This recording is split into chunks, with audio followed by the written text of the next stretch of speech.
on se retrouve pour la première édition de Box Info. C'est moi, Zelfus, pour la rubrique Cinéma. Dans cette rubrique, nous allons présenter le film Maléfique, qui est sorti le 28 mai 2014 et sorti en DVD le 22 octobre 2014. C'est un film qui a été réalisé par Robert Stromberg, de type fantastique. C'est l'histoire en fait du conte de la Belle au bois dormant, où en fait c'est carrément revisité par Disney. Où cette fois on parle vraiment de l'antagoniste de l'histoire, donc Maléfique. Après, sinon le plus intéressant dans le film, c'est les points de vue également du personnage, donc de Maléfique, où la méchante balance un mauvais sort à la princesse, donc à la fille du roi. On comprend tout à fait pourquoi en regardant le film, ce qu'on ne pourrait pas vraiment comprendre dans le conte de fées. Donc après voilà, c'est Disney qui a revisité l'histoire à sa sauce. Après, les plus du film sont les points de vue du méchant. On le voit comme un héros dans ce film en fait. Après, il y a de très beaux effets visuels. Il y a un enchaînement d'événements qui fait que vous ne vous ennuierez pas pendant le film. Et après, le seul moins que je pourrais mettre, c'est la légère modification de l'œuvre originale qu'ils ont fait à la fin. Je vous dirai pas c'est quoi, voilà, pour pas vous spoil. Mais sinon, ma note personnelle s'élève à 4 sur 5, ce qui est plutôt une bonne note. Et voilà, c'est tout pour Maléfique, donc c'est tout pour cette rubrique cinéma. Je vous laisse avec la rubrique logiciel sur un passage de la bande-annonce.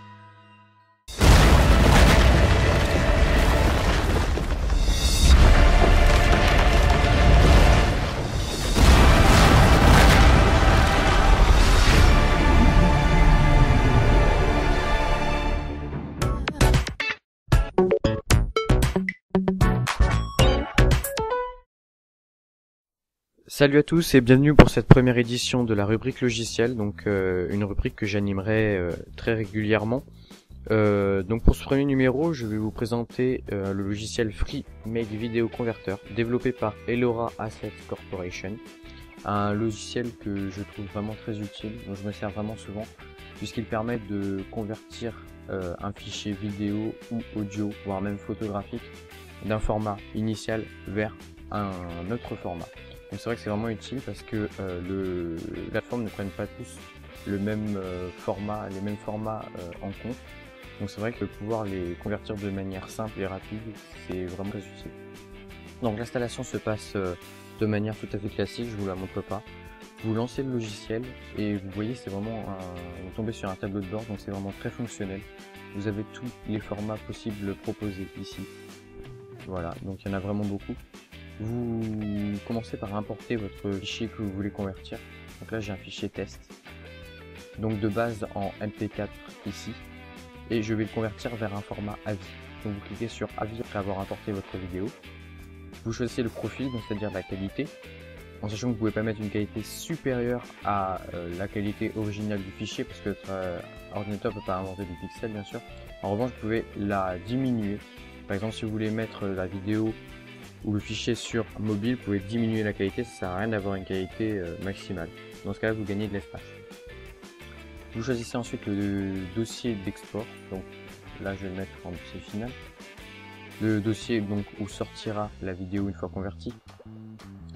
L'encodage, vous n'y touchez pas, je ne vous conseille pas. Et là vous avez le poids du fichier, donc ça peut augmenter ou diminuer en fonction du format que vous choisissez.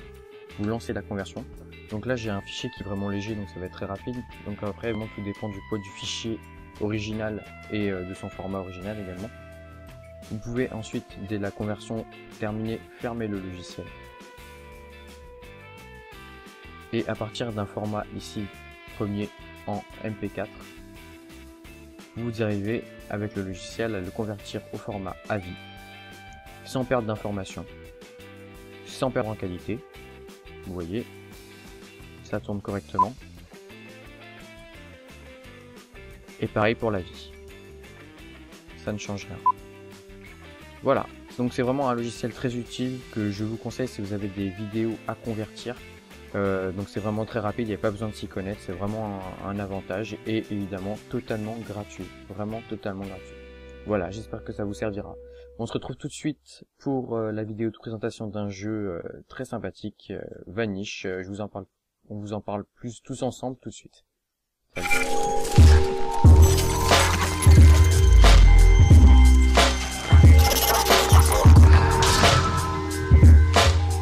Bienvenue dans la rubrique The Game. Donc moi c'est Zelfus, hein, vous m'aurez reconnu. Nous sommes en compagnie de Shadowblade et nous retrouvons également Bonjour. Wild Phoenix.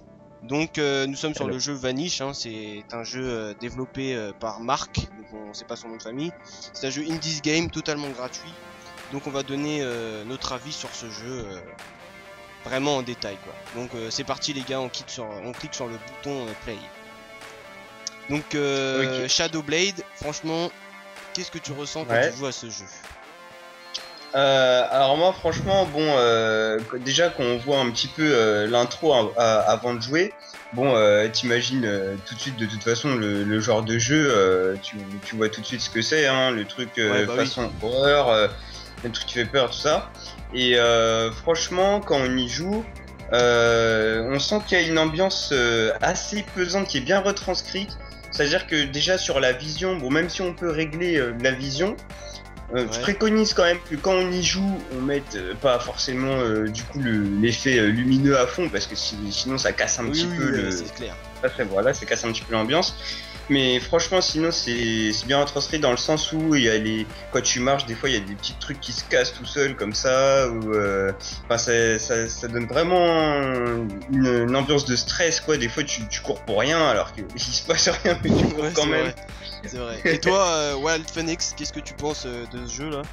Et ben moi Là- je trouve que c'est vrai qu'il y a beaucoup de jeux survival horror comme on dit hein, sur internet et il faut savoir que c'est un jeu qui est vraiment bien dans le sens où c'est un jeu qui est indépendant et le fait qu'il soit indépendant vu sa qualité hein, niveau proportionnalité du fait que ce soit indépendant et la qualité des graphismes et de la production en général c'est vrai que c'est vraiment un bon jeu. Par exemple je trouvais que l'effet sonore, l'ambiance sonore générale est vraiment bien. Les graphismes sont vraiment bien pour un jeu indépendant avec pas beaucoup de budget et c'est vrai qu'il y a également la génération automatique des maps, il faut le retenir. Ouais, C'est vraiment un avantage, c'est-à-dire que c'était pas j'allais dire pas lassant, c'est vrai qu'au bout d'un moment on peut s'y habituer. Ça c'est assez monotone au bout d'un moment, mais c'est vrai que la génération automatique permet de faire des parties qui sont pas totalement ressemblantes. Ouais, c'est totalement différent et tu peux pas te dire par exemple ok là je tourne à gauche, je sais ce qui va se passer quoi. C'est vraiment Exactement. C'est tout est à à fait chaque ça. fois nouveau. C'est aléatoire. Voilà, c'est ça, exactement. Donc là, on va donner chacun notre avis sur ce jeu, hein, donc les plus, les moins. Donc franchement, la première fois que j'y ai joué, moi qui suis un petit peu le mec un peu warrior, quoi, le jeu au début, franchement, je m'attendais pas à ce qu'il fasse aussi triper, quoi. Je veux dire, la première fois que j'y ai joué, donc il faut bien retenir que à force d'y jouer, on peut s'habituer à l'ambiance en fait. Mais la première fois que vous y jouerez, vous aurez forcément toute la sensation. Ouais. En fait, les bruits sonores sont vraiment bien refaits pour vous faire flipper. Tout est joué sur le son. Hein. C'est-à-dire que si vous jouez sans son, il y aura aucune sensation. Je le dis direct. Avec les voix derrière des fois et tout. Non, Exactement. franchement, ouais.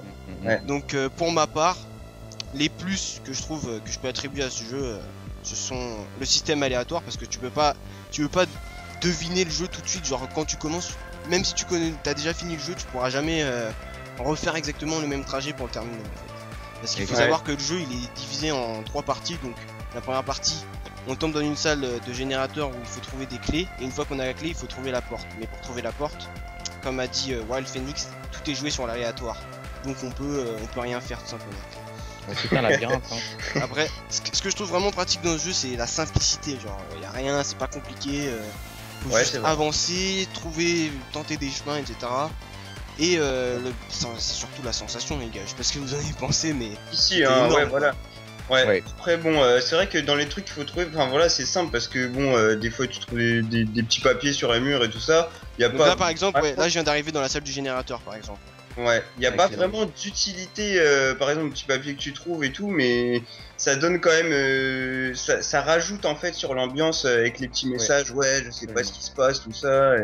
Et, À vrai dire, il bon, faut savoir que parfois les petits papiers peuvent donner des indices. Hein. Ouais, c'est Ouais. vrai, c'est clair. Parce que c'est vrai que si vous on les lit correctement, putain, par y a le exemple, il y a des monstre. papiers qui Putain. sont putain. ouais, Des moi, papiers j'irais- qui parlent pour de la l'instant, salle des c'est calme. générateurs. Pour moi, c'est Moi calme pour l'instant. Ouais, Tiens, j'ai un bah, petit ouais. papier d'ailleurs. Moi, y a un monstre direct qui m'a agressé là.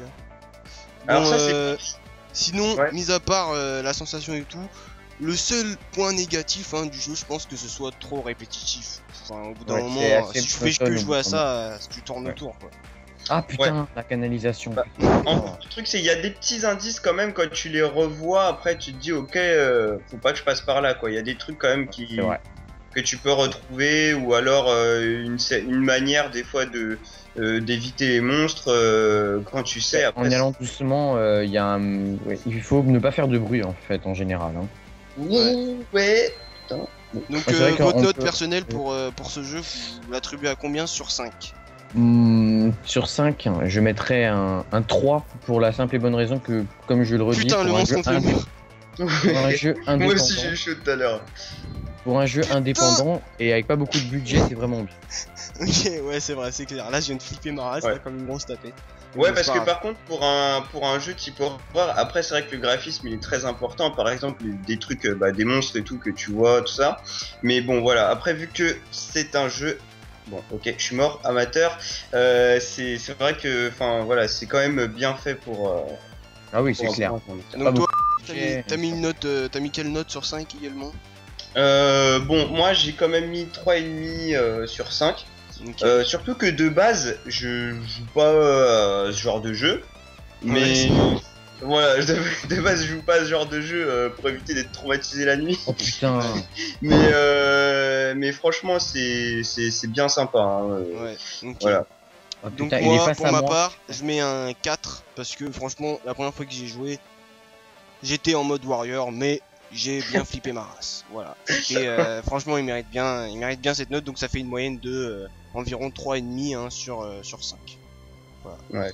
Donc voilà, c'est tout pour la rubrique The Game. Donc on va se retrouver tout de suite pour la rubrique animée. Allez, à bientôt Shadowblade et Wild Ouais. Phoenix. À bientôt.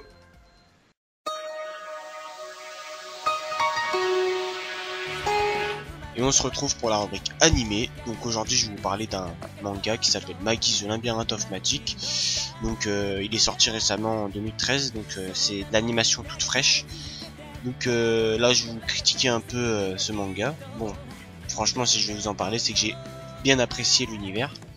Donc c'est un chunin de type action-aventure fantastique qui a été développé par Shinobu Otaka, disponible en français et en sous-titré français. Donc l'histoire se passe dans Balbal, donc Balbal c'est un village oriental où on va rencontrer Aladdin. Donc Aladdin c'est un jeune magi qui a 10 ans environ et qui a pour ami un djinn, un puissant djinn enfermé dans une flûte. Donc c'est l'équivalent d'un génie enfermé dans une lampe pour l'histoire originale d'Aladdin dans Disney. Après voilà, il va rencontrer un autre personnage qui s'appelle Ali Baba. Donc Ali Baba c'est un autre personnage principal qui a 17 ans. Il aime l'amitié, donc voilà, il aime vraiment s'attacher aux personnes et rigoler avec elles. C'est un personnage très doux qui pense justement au bien des autres avant le sien. Donc il pense toujours aux autres, mais jamais à lui. Donc vous allez voir dans la série, ça peut causer problème dans certaines situations. Ensuite, tous les deux, ils décident de partir à l'aventure. Donc à la recherche de donjons. Donc un donjon c'est quoi? C'est une grande tour où tout en haut il y a une salle en fait avec des trésors et le but c'est d'accéder à la salle du trésor sans mourir. Donc dans les tours il y a plein de pièges, donc il faudra faire attention. Vous allez voir, justement il y aura un peu d'action à ce niveau là. Après bien avant ça on se tape beaucoup de gags assez comiques dans l'histoire. Et voilà, comme vous pouvez voir les expressions du visage sont très bien refaites et tirées du manga. Après les plus du manga, donc l'univers oriental pour ma part, je trouve ça vraiment chouette de mélanger deux univers, donc l'animation japonaise et l'univers oriental. Ensuite l'animation justement est très bien faite, très belle, très fluide, très nette. Ensuite je trouve qu'il n'y a aucun temps mort dans l'histoire, donc au fil des épisodes l'histoire va assez vite. Et le seul bémol c'est que la série est un peu courte, mais ça voilà, toutes les bonnes choses ont une fin. Donc la note pour ce manga monte à 4,5 sur 5. On va se quitter sur cette note et je vous dis à la prochaine dans une autre box info car c'était la dernière fois que vous m'entendrez. Donc c'était Zelfus pour la rubrique animée. Je vous laisse avec la prochaine rubrique, donc astuce avec Wild Phoenix. Allez, salut à tous.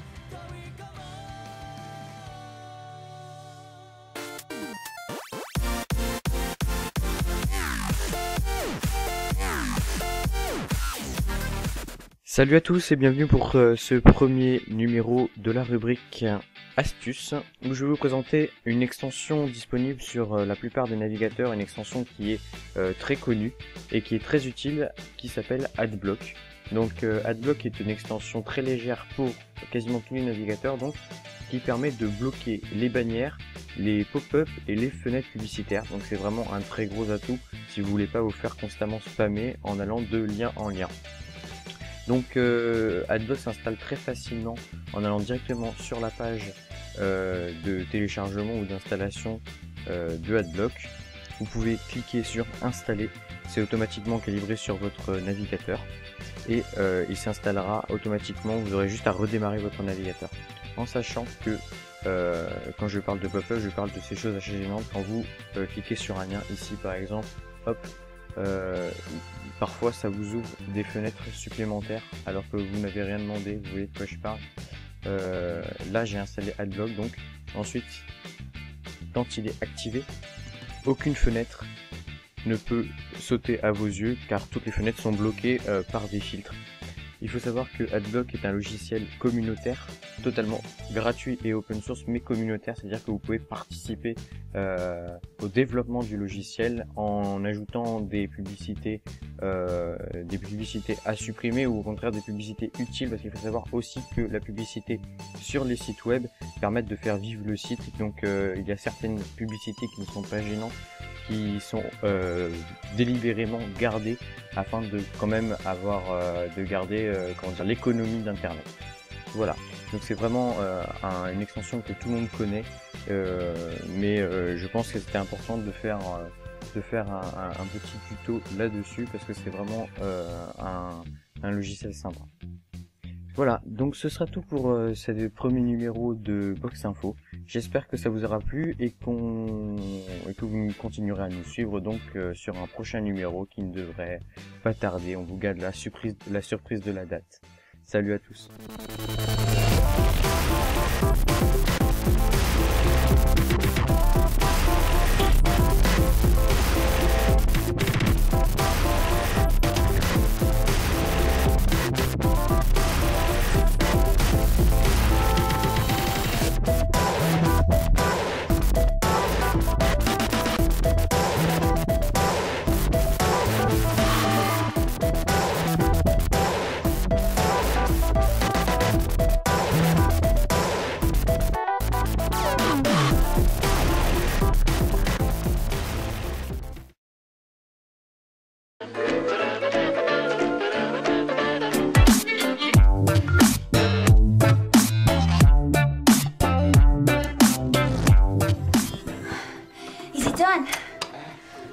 Yeah.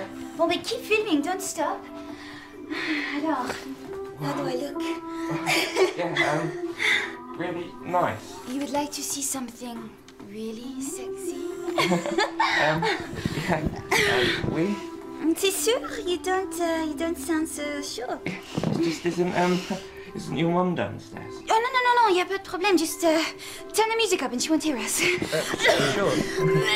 The thing is, I haven't actually... What the fuck? No, keep filming. Oh my god! Just, What's happening to you? Oh, feeling. Jesus! Feeling. Jesus Christ!